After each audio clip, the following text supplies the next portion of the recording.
Hello，大家好，我是库拉姆塔塔。这期视频是关于探索 Midjourney 的商业应用场景第一节。Midjourney 是图像生成类应用，简单来说就是需要你告诉 Midjourney 想要什么样的图，它可以把你脑海里的东西变成肉眼可见的图像。这就需要你提供几个单词作为 prompt。哪怕同一个提示词， Midjourney 所生成的图像都有着质的差别。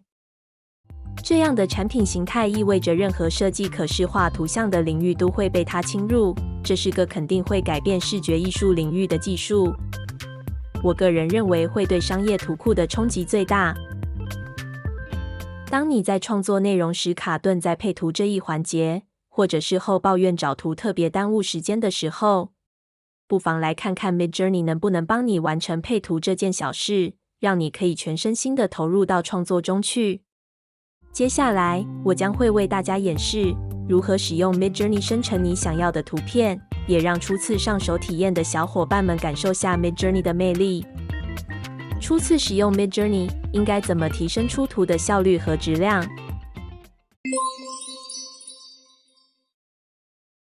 在 Pexels 网站随便找一张图片，下载好备用。打开 Midjourney。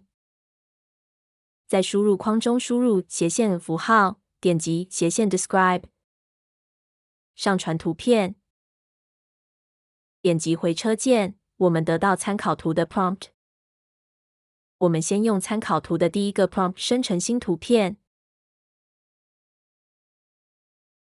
在输入框内输入斜线符号，选择斜线 Imagine， 在 prompt 后面粘贴提示词。点击回车键，看看能不能生成相似的图片。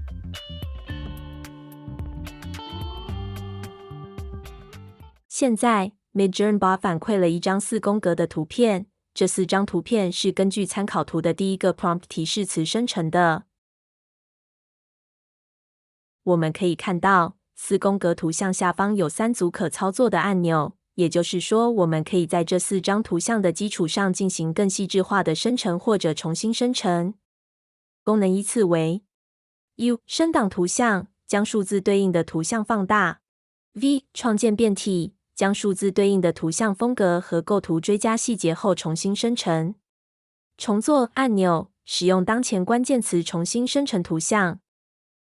我认为当前生成的图像与参考图差别比较大，点击重做按钮重新生成。我们来看看结果。重新生成的图像跟参考图差距还是比较明显。简单修改下提示词。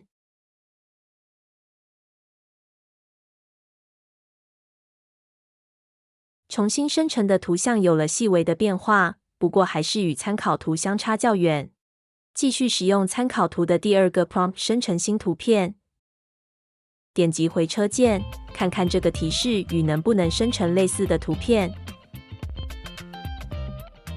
结果不太理想。再修改下提示词。点击回车键，看看结果。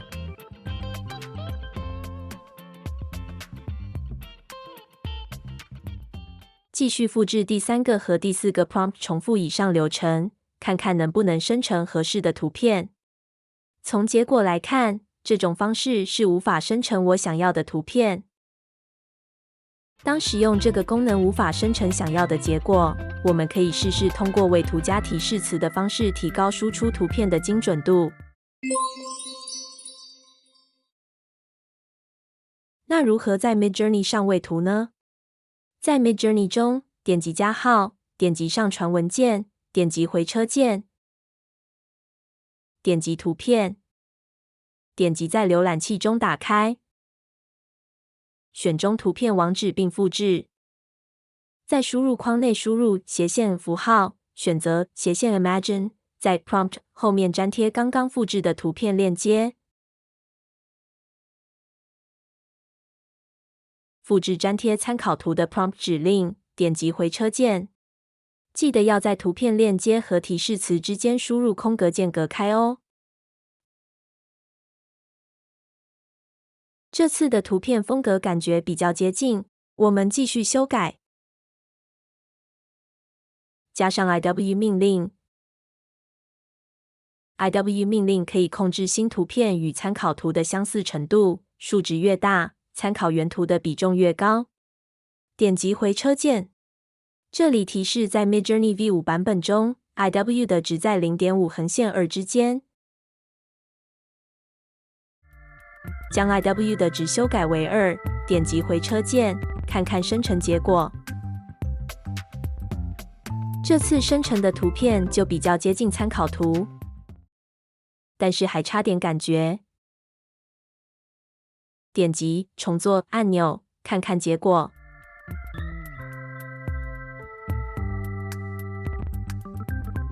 第4张图片感觉不错，点击 V4 按钮继续延展。这4张图片都比较接近，但是我还是认为上一个指令的 U4 更合适。看到这里，大家也能明白，其实并不存在什么万能的 prompt 模板，因为 Midjourney 生成图片的随机性太强，即便我们使用相同的 prompt， 也无法生成一模一样的图片。所以，我更希望通过一个实际场景跟大家一起学习使用 Midjourney 来提高工作效率，而不是成为用完即弃的玩具。这期视频就结束了，大家有什么问题可以留言给我哦。也要记得订阅哦，我们一起把大象一步步装进冰箱。